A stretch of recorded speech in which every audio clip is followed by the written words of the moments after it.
6 years after Tim Gurner suggested that millennials save for a house down payment by skipping on avocado toast, younger generations are sparking new fear in businessmen, politicians, and journalists alike. Somehow, the young refuse to become more conservative with age, or so we are told. Yet, despite new wave of journalist clickbait panic, capitalism is the main and only mode of production and exchange. And, unlike the banking account of an average millennial, capitalism has been doing great. Global GDP is growing, so is population size, access to electricity and internet. Energy and fuel consumption are rising, and with them inevitably are global standard of living and average yearly temperature. So, by all reasonable means, capitalism is nowhere close to being killed by millennials or anyone else. Being the main socioeconomic model, late-stage capitalism has been shaping our world, from new wave of imperial wars to the return of neon turtlenecks into fashion. In this video, we will explore how officially middle-aged millennials and actual young people have been coping with the neoliberal reign. How many red pills does it take for a 40-year-old to deal with the fast-approaching midlife crisis? Which meditation course is the best to manifest your own capitalist heaven? Will the warrior pose help you accept the commodification of your body? We will look at this and many other questions that will help you find your identity in the hellscape of postmodernism. I want you to take a few moments and allow yourself to visualize and feel exactly how it would be if you already had all the money you could ever need, just as if it was an unlimited resource. For years now, I've been wondering why modern cultural movements, yet so different, share very similar underlying ideas. It is no secret to anyone that young men can travel from self-improvement to hustle culture to darkest depths of the manosphere in under a year. Younger women, on the other hand, travel between beauty and wellness, as well as manifestation and QAnon conspiracies just as easily. All while non-binaries are screaming in horror and Generation Alpha is making itself known on the internet with poop jokes. But what informs these connections between seemingly different subcultures? Let's address a 4-decade-old question first. What are millennials? Hey Gen Z, you can suck it. And well, here I will have to tell you that it sort of doesn't matter for this video. Actual Western millennials who are usually associated with this title are now approaching their 40s. Yet they are still treated by conservative media and often by themselves too as if they are 13-year-olds. So really, what millennials are makes little to no difference at this point. In this video, we'll talk about cultural imprint of everyone who was born after the fall of Berlin Wall in the world where neoliberal capitalism defines culture. So, why base cultural analysis solely on neoliberal capitalism?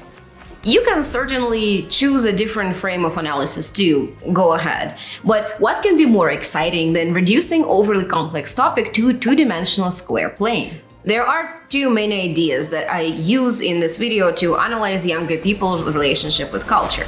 First is hyperconsumerism and second is neoliberal individualism. By its own nature, a capitalist market tends to turn objects and experiences into commodities that are bought and sold.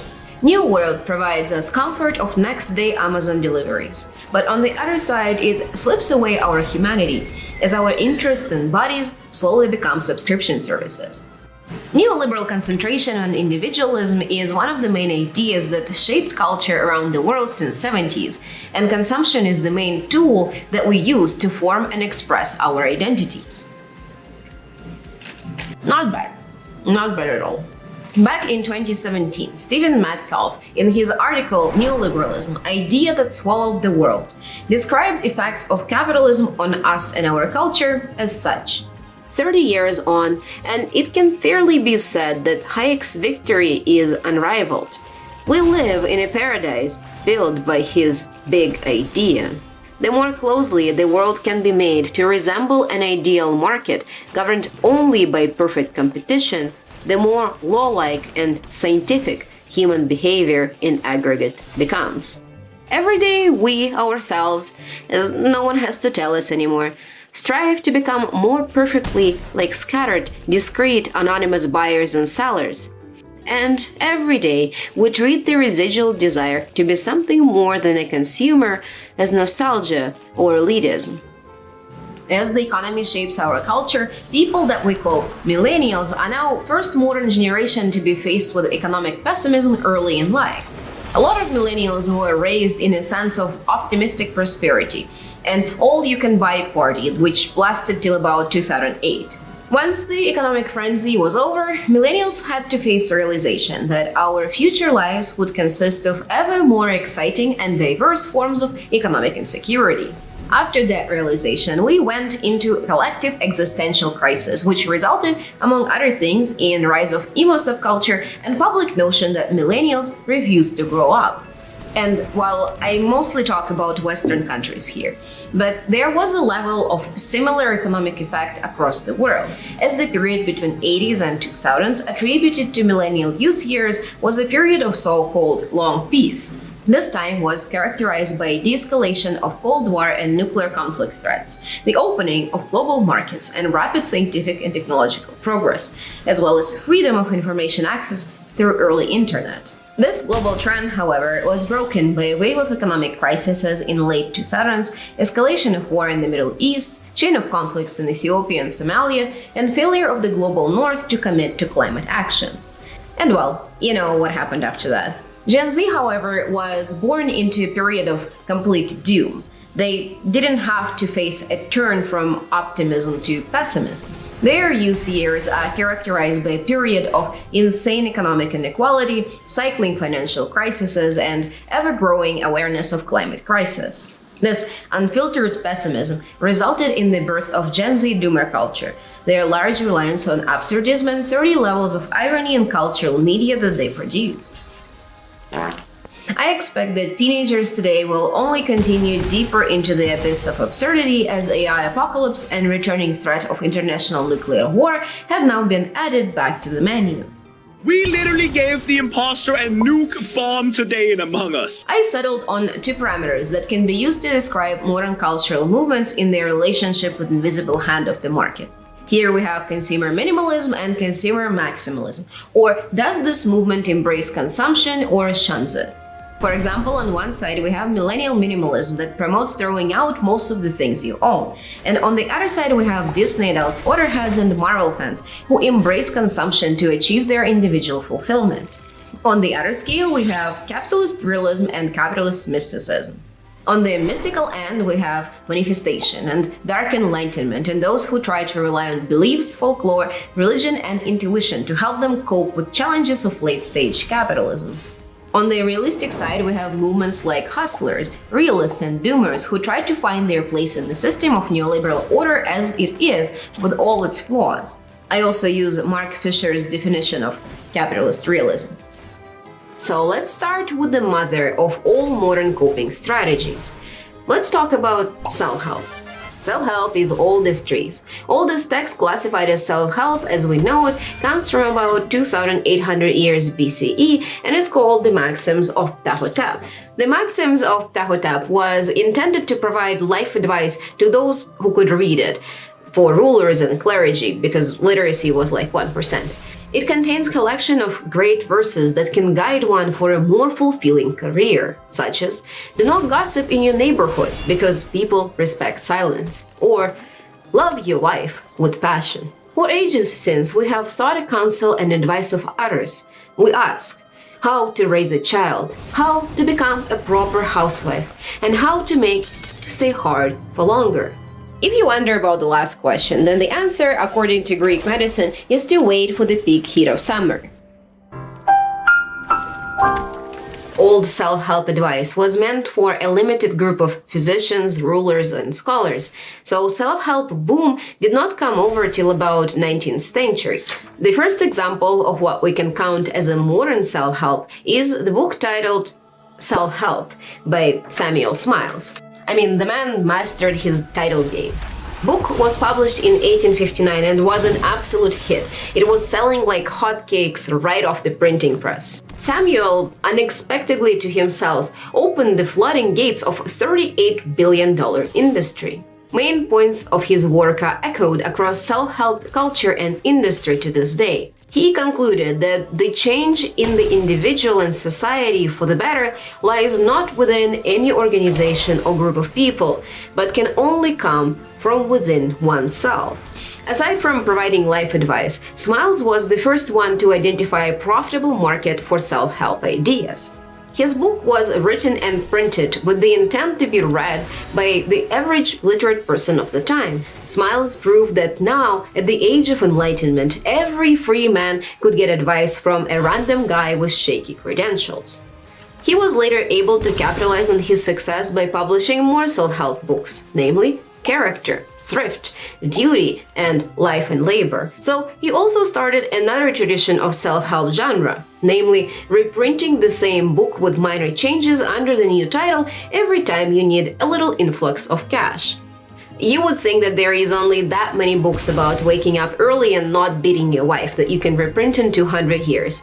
But the stream of self-help books, advice, and paid services is seemingly a never-ending mine for grifters. I wanted to start our today's exploration with self-help because its effect on our culture and modern subcultures is so prolific. Self-help is a cultural movement in itself, of course, with dozens of TikTokers, YouTubers, and paid seminars that center around optimizing your pathetic and inefficient existence. I rated self-help at the middle ground on consumerist drive and slightly tilted towards capitalist realism. Classic self-help advocates against greed, but is still largely endorsing consumerism. Classics of self-help are destined to help you navigate life's difficulties under capitalism. Self-help often rejects systematic problems in our society in favor of personal inability to become a correct type of human. The claim of self-help is that you too can overcome flaws in capitalism and social inequality with a dash of self-improvement. I'm talking here about Tony Robbins and such, Atomic Habits, Rich Dad Poor Dad, How to Win Friends and Influence People, 48 Laws of Power, 12 Rules for Life, and other media forms that give you a standard advice on how to improve your life. Clean your room, wash your ass, and create a monthly budget. On YouTube, the same ideas are propagated by channels like The School of Life or Big Think, or creators like Matt Davila or Ali Abdaal. These channels will talk about the development of good habits, retrospection, and finding fulfillment and balance in your life, which is a good thing. Rarely, though, do they question overarching systematic issues that create a need for endless self-optimization in the first place.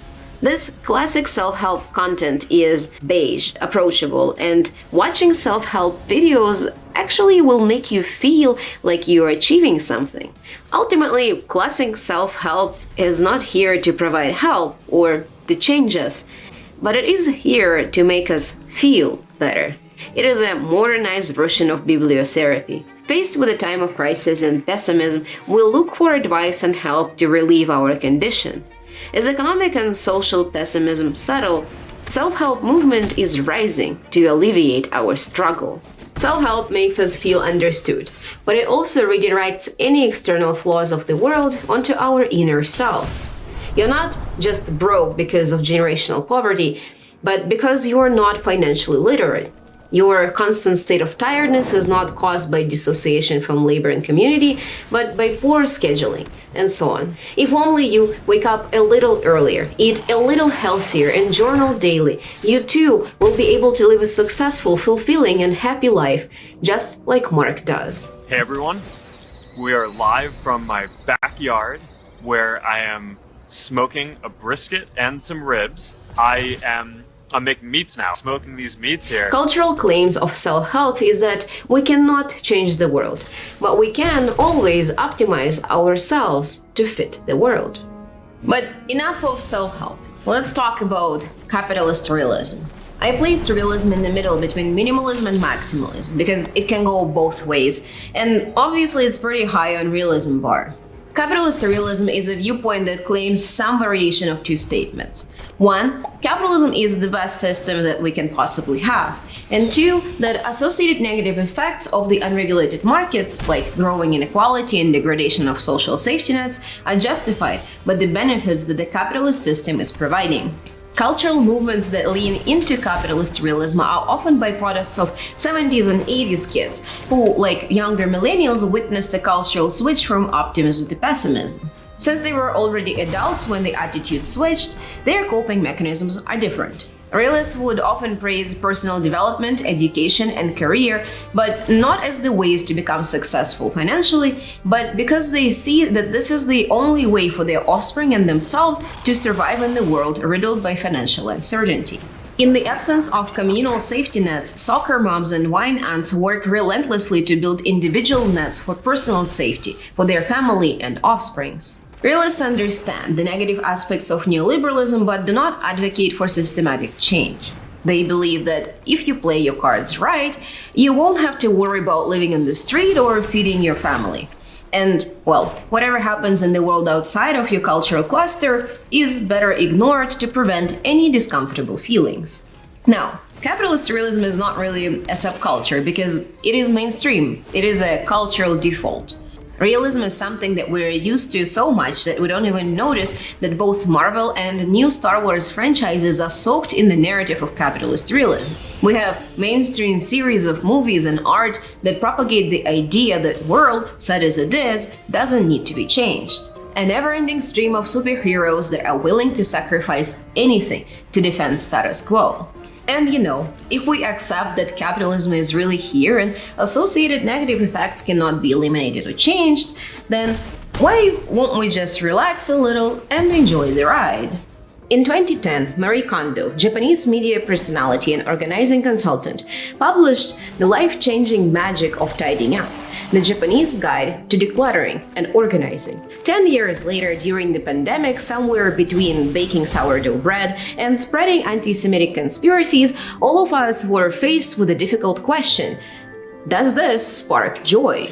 If the economy is crashing every 5 years, it is a reasonable decision to shape your life around that reality and try to minimize your purchasing needs. The trick here is, of course, money. Ironically, if you want to comfortably downsize to minimalism as opposed to just going homeless, you need money, and quite a bit of it. Apple products, high-quality clothing, and stainless steel appliances found a solid market base among minimalists. Services of KonMari, or reorganizational firm of Marie Kondo, cost about $100 per hour. Minimalism is surprisingly expensive for the movement that tries to reject consumerism. Some versions of minimalism encourage one to shrink the quantity of their belongings to a van truck. Living on the go also requires you to have a job that permits frequent travel, making van life an undesirable option for the majority of working people. On the opposite end of now mostly dead minimalism, there is maximalism and consumer aesthetics. Zoomer subcultures from e-girls to ska-girls, dark academia, and other later cultural movements are defined by their aesthetics. Cultural effects of consumerism combined with short-format social media posts on platforms like TikTok, Twitter, and Instagram shape the sense of group identity in teenagers. Modern subcultures are formed around curated online aesthetics. The desire to keep up with the latest hashtag is guiding consumer behavior and social media activism of the new generations. The type of makeup, clothing, tags, accessories, and curated color palettes become a form of identity. Sometimes music or other forms of art can be incorporated into the subculture, but often art can become a form of curated consumption in itself, like it happened with Corpse Husband's music, for example. There is an idea proposed by other creators online that online aesthetics killed the actual subculture. But I think this is just an effect consumption has on all cultural movements as a whole. No matter what you're trying to do, you are what you buy. Another subculture under the maximalist wing that I wanted to talk about is franchise fan bases. This is a group of subcultures that includes Disney adults, Potterheads, or Marvel fans, or even Minecraft kids. On the scale between minimalism and maximalism, there is a point where consumption becomes everything, where one's identity is completely merged with their purchased goods and services. And I may make it sound very one-sided, but both minimalism and maximalism are equally locked into neoliberal consumerist market. They are equally subject to marketing and self-expression through consumption. If anything, maximalism feels more organic in the world of endless sales and purchases. And since we're in for the ride anyway, you might as well make a collection of plastic mini dolls your whole identity. I'm not gonna judge you. Minimalism is more of a paradox in this case rather than a rule, because an idea of non-consumption eventually circles back. Any anti-capitalist idea that exists within the capitalist world eventually becomes an aesthetic that is expressed through purchasing. Minimalist wallets, watches, and makeup are available on Amazon, and minimalism itself as a cultural phenomenon has been incorporated into everything, from fashion designs to company logos. Millennial minimalism is expressed by throwing out all of one's stuff into a landfill and buying a bunch of overpriced black t-shirts that will shrink after first ride in the dryer. And I may roast minimalism, but you should probably know that I do wear the same set of clothing to work every single day, even though I'm not really required to do so. But despite my disinterest in purchasing stuff, I was never really able to lean into minimalism, since one generally needs to have a particular lifestyle and level of wealth to achieve typical minimalist look, neither of which I have. Throwing out or giving away things that I rarely use is not something that I can financially afford to do, and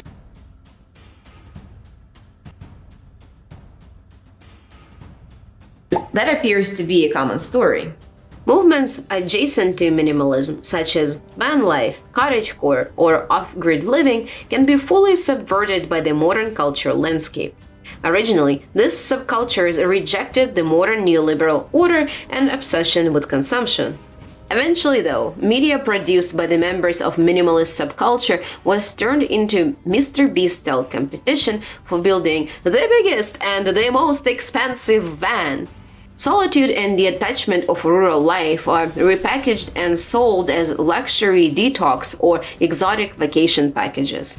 Speaking of luxury off-grid detox vacation, let's talk about what happens when we go a little further into surplus enjoyment. While the world is not keen towards a lot of the people, there are plenty who seem to enjoy themselves. People own luxury clothing, expensive cars, and vacation resorts with oversized entry planters. Don't you ever wish that a bottomless hole in the middle of your chest could simply be filled by a shiny new W16? So, do you want to find joy in consumption? If so, let's try hustle culture. Thank God it's Monday, baby. Rise and grind. Hustle culture both encourages maximalist consumption as is fairly realistic. Early ideas of capitalism were riding on the wave of liberal philosophy, on the idea that merit was the main criteria that made individuals succeed in a free market economy. Neoliberal thinkers theorized that free market is the absolute and the best equalizer. Such a romanticized version of capitalism is not reasonable for younger generations because we have a pleasure to live in the world where one man owns more wealth than the whole economy of a small European country. So hustle culture gives us a different, more realistic promise. Hustlers confirm that simple merit is not enough to succeed. Now, not just hard work, but sweat, blood, and tears of the anointed are required to become a successful capital owner. Hustle culture creates a myth where meritocracy still exists, but in its most aggressive form. Hustle content is used to motivate viewers to continue the grind in a hope that waking up at 5 a.m., working two low-paying jobs, or investing in Gary Vee's pyramid scheme will make them rich. And many choose to do so, because for our hopeful, delusional brains, believing in the possibility of success is often more important than the success itself. Hustle culture also found its place in modern gender dynamics. Here, we have ladies and gentlemen that stem off the hustle culture in a form of girl boss feminism and manosphere. Let's start with 35-year-old girls. girl boss movement found its cozy spot in late 2010s and asked a very important question. What if we place women in the position of oppressor? Would that help? Girl boss feminism is ultimately a flawed idea. But nonetheless, it became quite popular in the younger generation of women who were entering the workforce and trying to secure a salary big enough to scare the whole manosphere. While the promise of capitalist success still carries from hustle culture to girl boss culture, most girl boss influencers are pretty open about the challenges and difficulties femmes face in the workplace. They just come to a very different conclusion in regards to solutions to workplace inequality. Sheryl Sandberg, who is typically associated with girl boss feminism, sure has occasional tone-deaf advice. But she is also pretty open about the fact that women need to work harder and be more strategic if they decide to climb corporate ladder. And she is pretty good in giving practical advice of navigating workplace that can be hostile to women, which is, in the words of the worst possible dating guru that you can get, Steve Harvey, act like a lady, think like a man. Girl boss movement suggests that women fight inequality as isolated individuals rather than the organized groups. A woman who can pull herself up by her own bootstraps can then position herself comfortably in the hierarchy and free herself of the majority of patriarchal struggle by the means of cold hard cash. Girl boss movement is a monetary-based alternative to feminism, an attempt to buy liberation. The same alternative can be proposed to visible minorities and queer people by the means of black or rainbow capitalism. People like Jeffree Star, RuPaul, or Caitlyn Jenner are free to express themselves as they please, with far fewer risks than queer people of lower financial status. In a way, just as girl bosses, they are able to buy a liberation for one, while the rest of the queer people can purchase their own liberation by buying rainbow-colored mayonnaise. Neoliberal economy holds its promise of equality for sale. One can alleviate their own marginalized status by holding enough cash, but such liberation remains purely individual and also incomplete.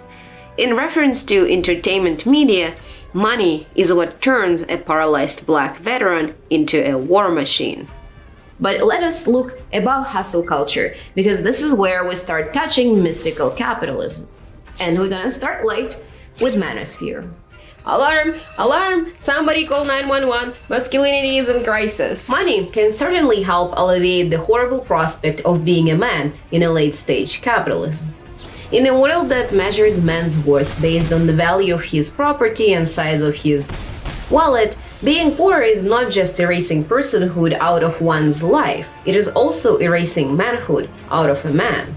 Neoliberal obsession with individualism promises to make every boy a superhero, but in reality creates lone warriors destined to face loneliness, failure, and defeat entirely on their own. Men with their souls and egos fractured by the culture that is indifferent to their struggle are left vulnerable to scams that promise to restore their well-being, their masculinity, and their social status. Manosphere gurus then promise men a mystical future world where their dreams of status and wealth are fulfilled. The means of achieving this mythical state of restored masculinity can be quite different. More aggressive figures like Andrew Tate promise men that they can restore their souls by accumulating enough wealth to purchase any material or sexual desires. Fresh and Fit suggest you achieve inner peace by never forming a committed relationship with a woman, while Ben Shapiro and Jordan Peterson suggest that you achieve the same exact inner peace by doing the exact opposite, by forming a traditional family unit with extreme level of commitment. Red pills, black pills, white pills. The diagnosis of men's condition varies across the manosphere, so does the suggested treatment. But one thing remains constant. Men are promised that they can alleviate their never-ending existential pain on their own by the means of obtaining enough wealth and status to be their own masters. In some way, manosphere promises the same hope to man as girl boss feminism promises to women: ability to purchase independence and happiness.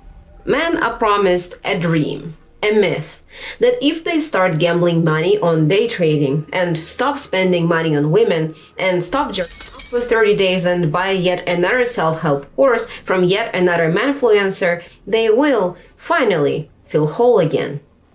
The main distinguishing characteristic of modern cultural movement is endless optimization of one's performance and looks. Since we are detached from the environment, work, and other people, numbers and items are treated as marks of kinship and success. Rush for better numbers, whatever those numbers indicate, is especially prominent. Everything from your daily steps and calories to your bank account to your body count needs to be constantly tracked and measured. And perhaps more importantly, those numbers better be f***ing growing. Productivity fetishism is at the center of public ideology and as a result penetrates cultural movements. We expect endless and uninterrupted positive growth, not just from GDP, but from ourselves. For those who don't want to make numbers their whole identity, there is an alternative route: to reject modernity.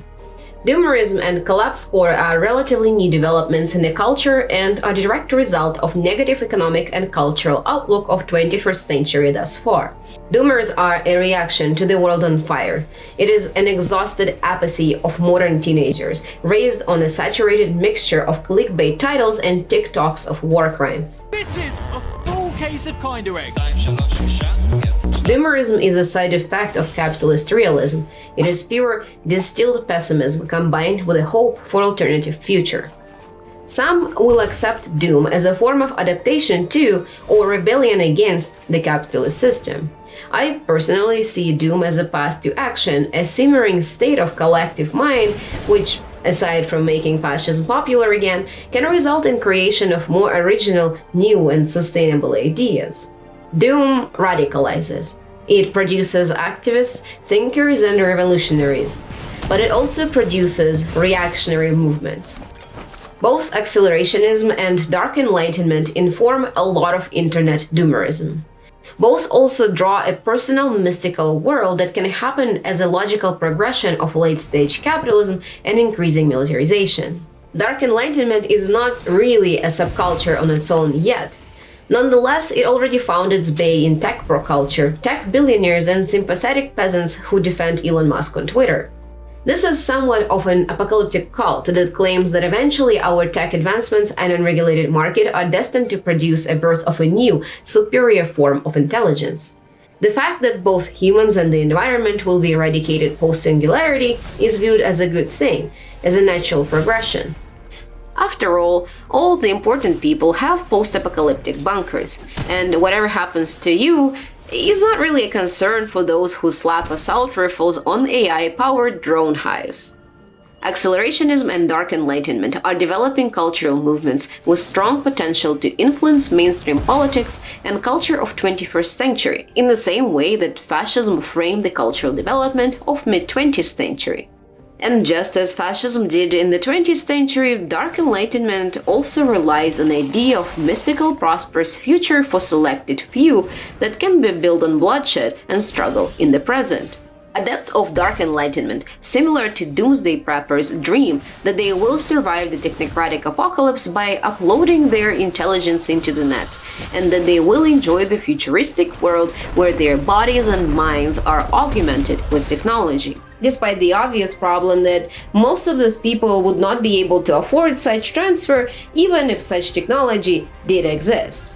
Meanwhile, all of the ideas of dark enlightenment do nothing but justify an action against neoliberal order by claiming that we should just wait till we die and everything will certainly be good. This sure doesn't remind me of any other mechanisms that we use to cope with low social security. But not all the roads lead to dark enlightenment, and some adepts of mystical capitalism will try to imagine their own little worlds within the existing one. Off-grid is more of a middle ground between realism and mysticism. A lot of people choose to go into solitude and off-grid living because they understand that they can't find a place in the modern world and that there is no alternative. Dread life overlaps with off-grid living, but is more on the mystical side as it is predicated on a belief that you will be able to alleviate decay of community by role-playing with your wife. But no matter how traditionalists strive, unless they grow cocaine on their farmstead, their lifestyle goes against the realities of late capitalism and thus is very volatile.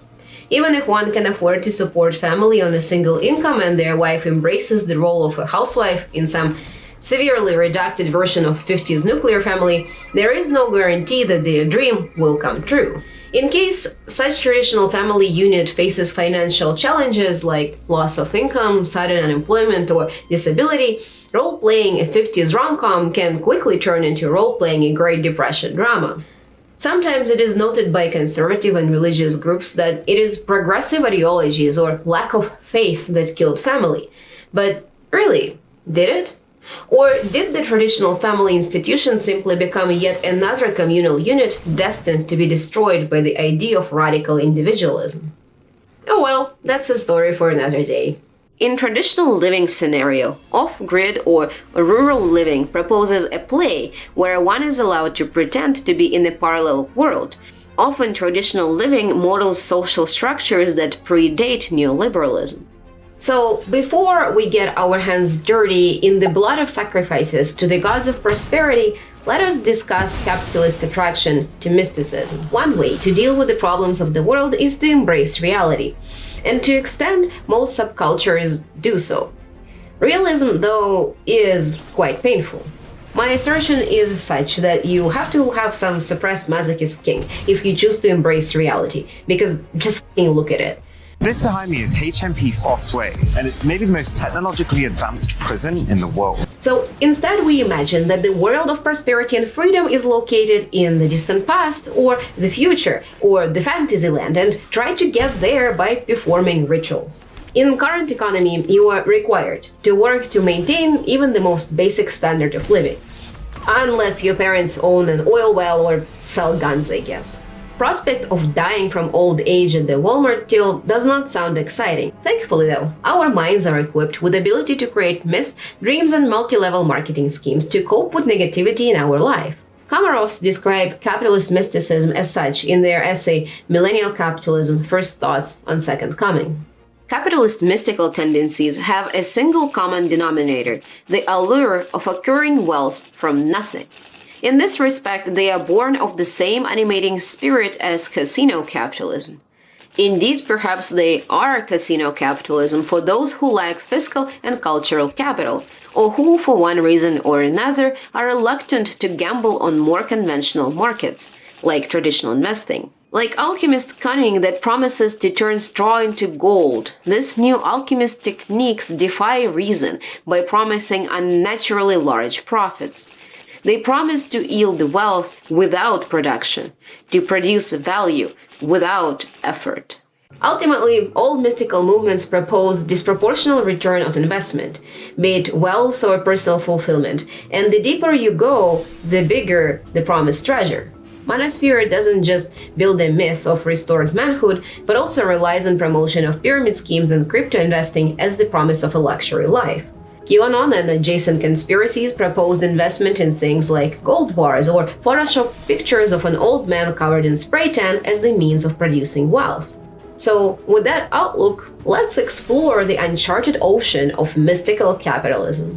While one can slide into mystical thinking through manosphere and trad life movements, the most conventional gate to the underground is actually wellness.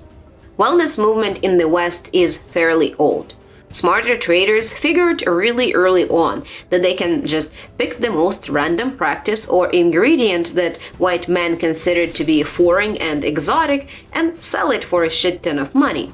But modern wellness movement traces back to 50s and 60s and most recently peaked in 2010s. Seems that in the period between the Second and Third World Wars, we are increasingly preoccupied with drinking liquefied vegetables to improve quality and length of our pathetic lives.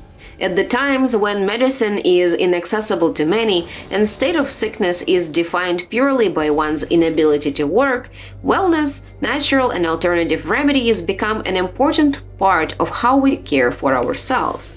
Wellness culture as we know it today, however, may become very, very interesting and goes from drinking spinach smoothies to treating cancer with crystals in less than 3 hyperlinks. Wellness gurus and products promise that adepts of the culture can alleviate their stress, anxiety, and disease by taking part in particular activities, rituals, and consumer behaviors. I also really wanted to go on a tangent here about wellness movement obsession with horoscopes and fortune telling. In the world of endless possibilities, we're flooded with endless choices of how to live our life.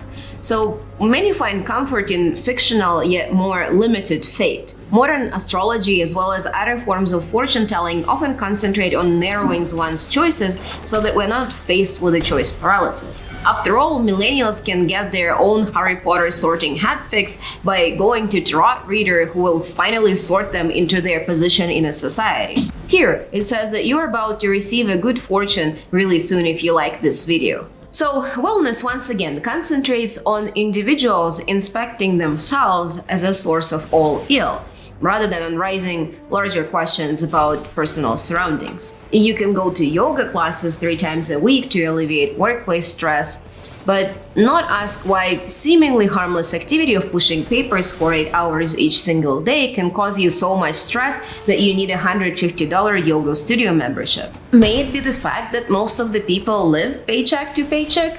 Oh, don't worry about those questions.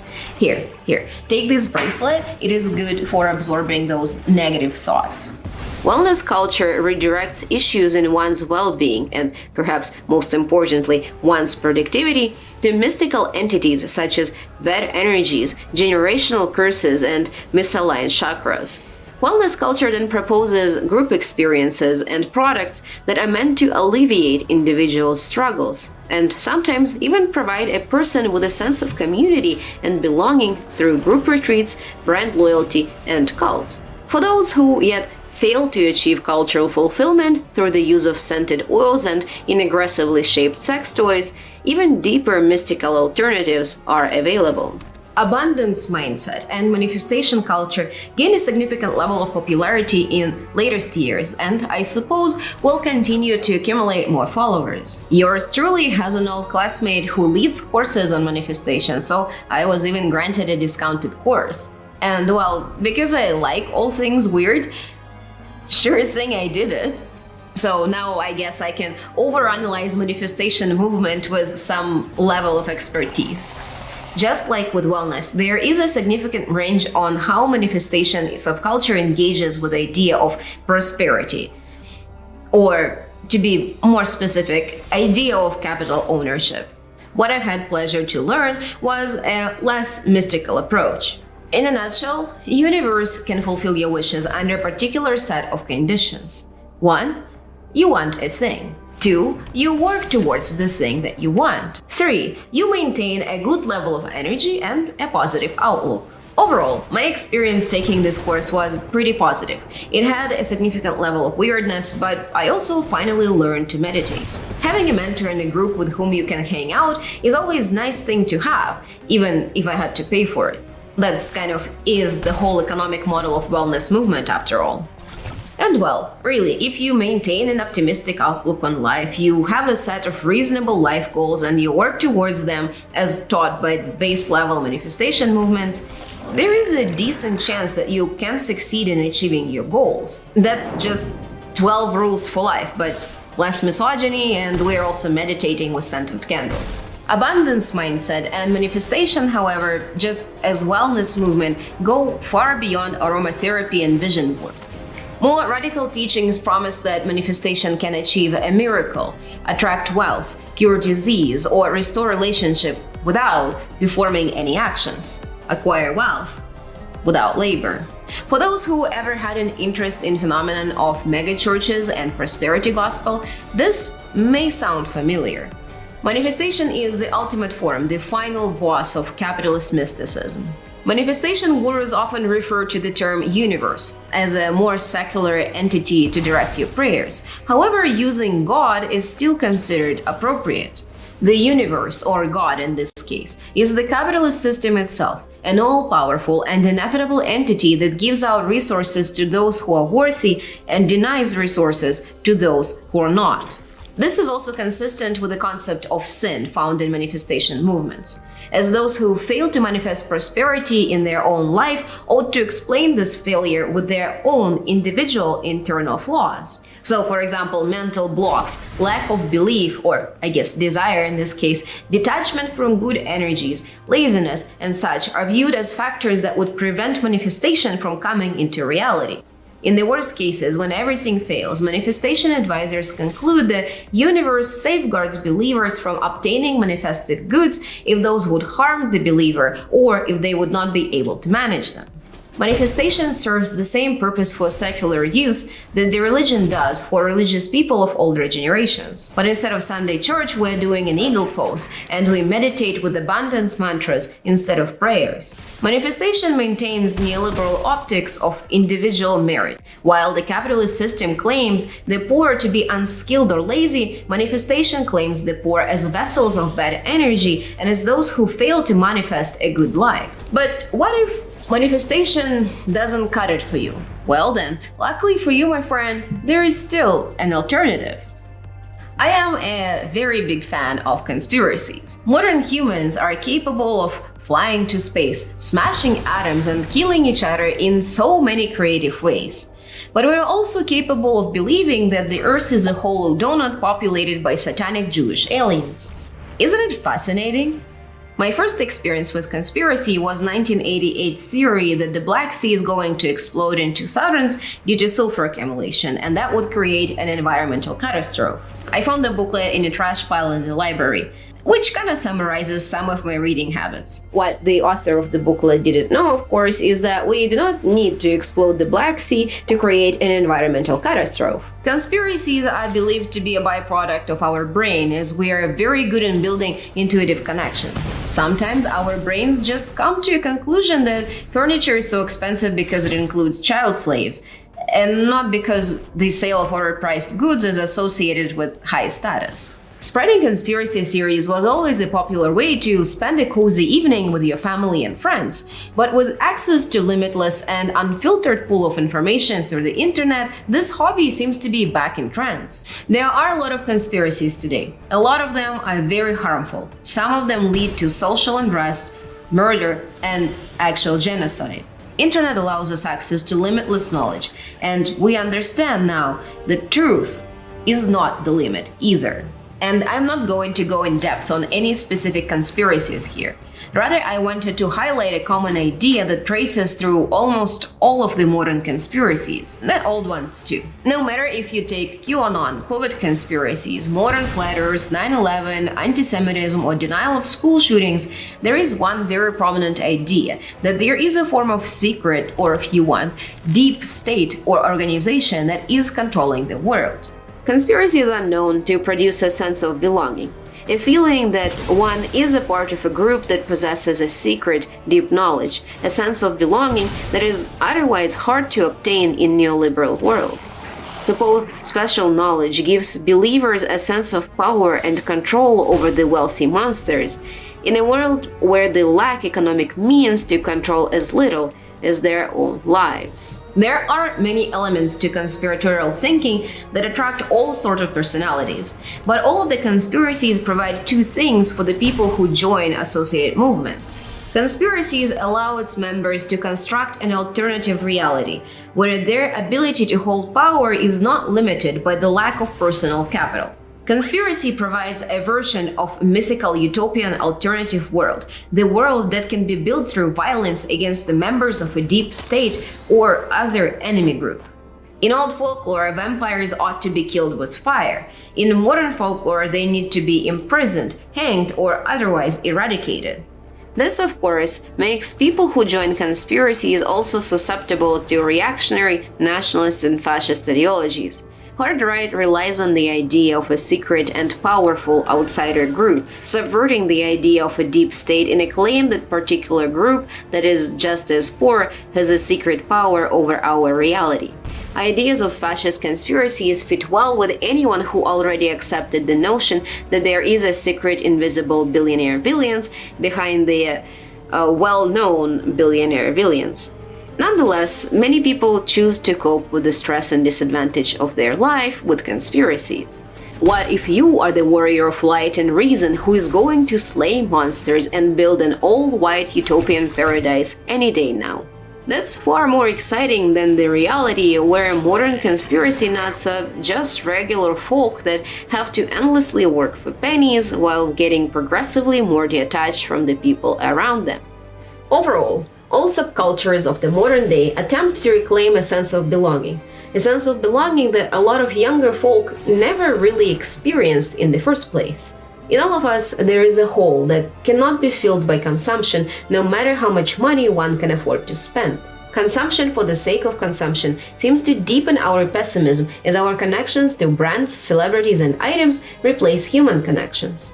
Younger people are facing rising mental and general health issues as kaleidoscope of human experience gets confined into Smithsonian human nature.